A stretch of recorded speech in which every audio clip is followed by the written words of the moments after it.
We have three, as I mentioned, three very, very useful talks, very relevant talks. So I'm going to turn it over to Suzanne to talk to us about the subsea desalination. You can now share your screens, Suzanne, and start your presentation.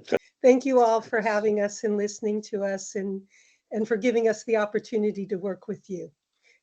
As Ram said, I'm Suzanne Chess, and I'm Managing Director and Spokesperson for Tiabzu.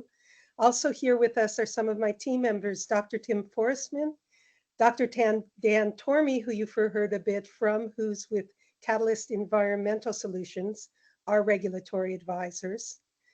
Mike Edwards and Bob Evans will be presenting with me. That brings us to Tiabzu, which brings the tools, technology, and techniques to change the environment for desalination. It leverages natural processes of deep ocean hydrostatic pressure for reverse osmosis, relative density between freshwater and saline seawater for buoyancy control, and a symbiosis with existing offshore infrastructure to make subsea desalination competitive. 40% of the energy required for coastal desalination is for multi-pump pre-osmosis. This can be reduced, if not eliminated, by operating below ocean's most biologically productive zones. And this also removes the environmental impact of intake and discharge accumulation on phytoplankton, the marine carbon cycle, potential negative feedback on climate that disruption of these systems can cause.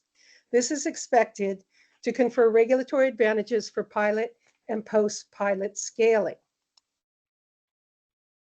Hi, I'm Bob Evans. First of all, I'd like to give Suzanne a flower this morning for her hours and effort on this project. And our wonderful team that we put together in the last 6 years. A real quick story. When we first started this project, we met with Ryan Elliott to run the numbers on this concept that I had come up with. And we met in Santa Barbara during the drought on a blue sky, and we're sitting outside, and Ryan hands a piece of paper to me to look at. And out of the blue, this white cloud appeared above us, and it started raining. And I told Ryan, don't touch that piece of paper. And it got wet from the raindrops coming down from the sky. So at the age of 16, I was photographing California fishing game reefing of their streetcars off of Palos Verdes. Repurposing cars, tires, and bowls became lobster hotspots. I went on to photo document abalone and scallop habitats on platform Holly and Hope. These aquaculture projects during the 1970s were the first alternative uses for platforms. In 1976, I co-founded the Mussel Company to commercially harvest mussels for human consumption, a joint project with NOAA and Chevron on platform Hilda that established the California mussel industry. It took us 5 years with different agencies to make this happen. Exxon had been following our work in the Santa Barbara Channel. Their director of public relations, D.I. Bolding, invited us to conduct a 3-year study documenting the marine life as it developed below its newly installed platform Hondo, which was an 850 feet off of the Gaviota coast. Eventually, I got tired of hand tending 500 feet of umbilical, my design, and I asked the mechanical engineering department at UCSB to find me some students to develop my design for electronically controlled buoyancy control system. Our first expedition was filming the second largest natural oil seep in the world off of Coal Oil Point. Our monitor revealed a moon-like surface with circular holes releasing oil and gas. The project merited John and Hugh a prestigious award. Innovations in buoyancy control for subsea development and removal from depth are patented methods for Tiabzu and key to its expected success. We had carte blanche from the offshore operators, and I logged 850 dives below the California platforms. After diving in jet fins for years, I decided to make a better fin. To do this, I pioneered the use of composite tooling for polyurethane production use hundreds of thousands of pounds of polyurethane each year in our U.S. plant. Suzanne and I established an international supply chain and distribution networks for our iconic brand Force Fins. We embarked on Tiabzu, desalinization by reverse osmosis system within a submersible hull. Key components of the desalinization module are its membrane system, RO water receiving tank, umbilical, membrane flush, and extraction pumps. The umbilical connects the system to a surface supply vessel, platform, or shore. The umbilical holds power, communication cables, and a snorkel connecting an RO water receiving tank to the surface. This maintains the tank's internal atmospheric pressure. The difference between it and the ambient seawater keeps water flowing through the RO membranes. A pump extracts purified water from the tank to the surface or shore, or with a switch of a valve into a bladder. This is Mike Edwards. You might think of the Tiabzu system like a hot air balloon. Instead of using difference in air temperature for lift, its balloon or bladder that you see on top there provides lift using the approximate 3% difference in relative density between the RO water and ambient saline seawater. This integrated buoyancy system facilitates implementation. Tiabzu models can deploy using A-frame or davit. They can also launch from commonly accessible harbor ramps and small tow vessels. The bladder is used for buoyancy control for deployment and for recovery or maintenance or at end of life. During mobile operations, buoyancy is used to drop into position and to maintain at operational depths. This buoyancy system integration is expected to significantly lower capital costs associated with implementation and address the regulatory requirement for removal at end of equipment life. The RO maintenance cycle is 5 years with a 25-year life.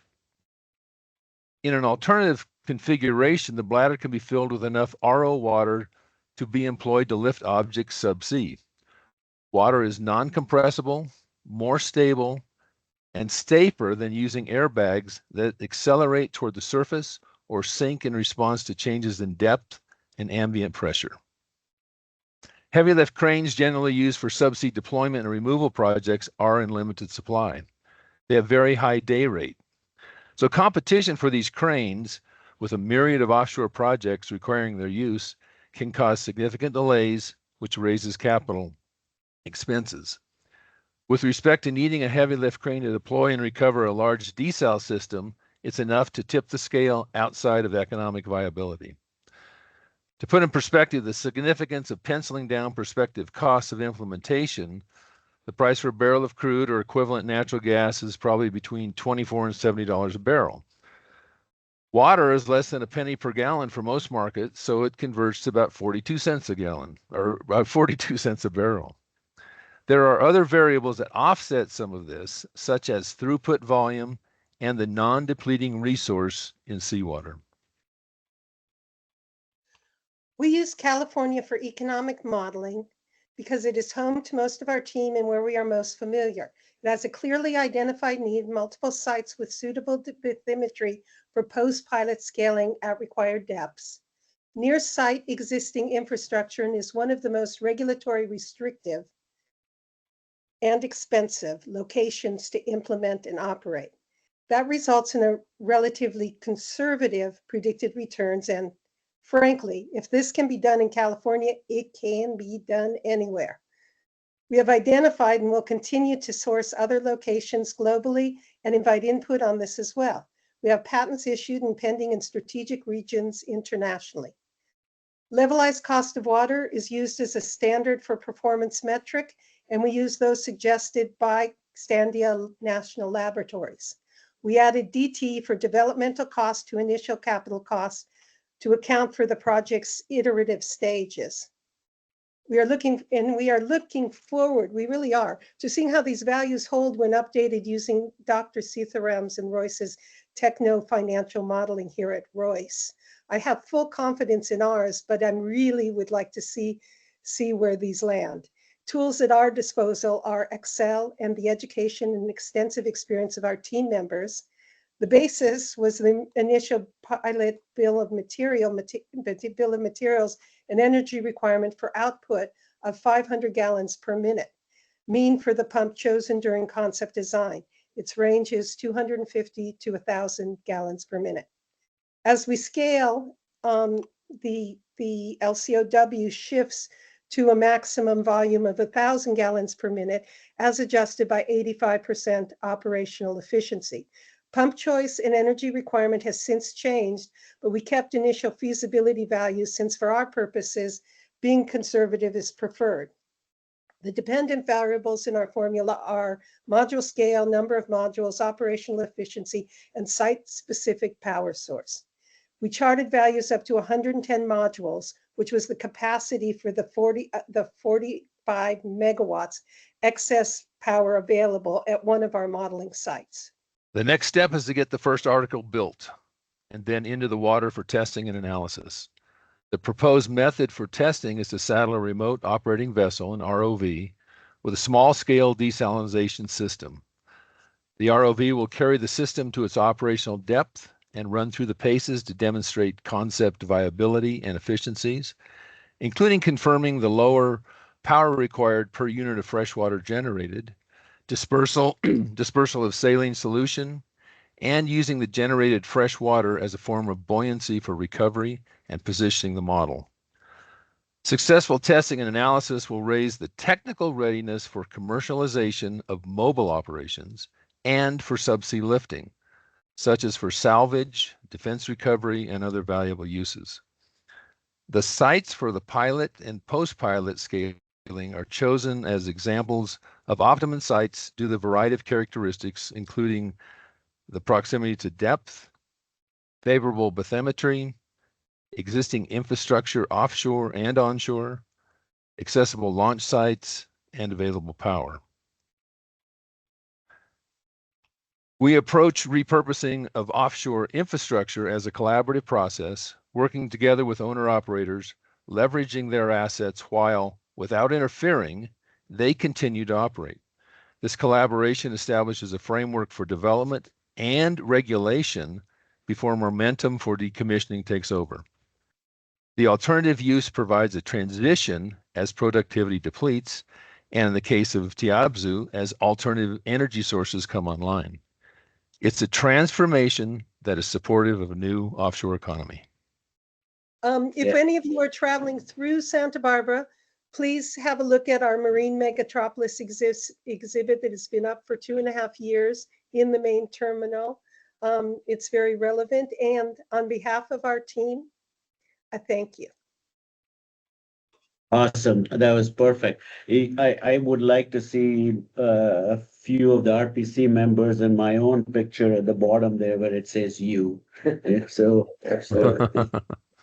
you know, I've talked to Suzanne and Bob before about if their innovation and opportunities were available back in 1989 and 1990 when Texaco, I was working with Texaco, the Southside Council was exiting that area of the world for offshore production. I think it would have been a different story because, I mean, I'm a lawyer, so obviously I don't understand all the engineering, just enough to argue it. I'll explain it to you. Yeah. Concept to generate water, that's one thing California doesn't have a lot of and is always in need of. The idea of creating a clean way to create a water source that not only doesn't impair the environment, but takes advantage of an opportunity that the oil and gas industry has always looked at as a liability, and that is offshore structures at their end of life. I think it's just an amazing opportunity, and someone needs to wake up and fund this thing in a large way.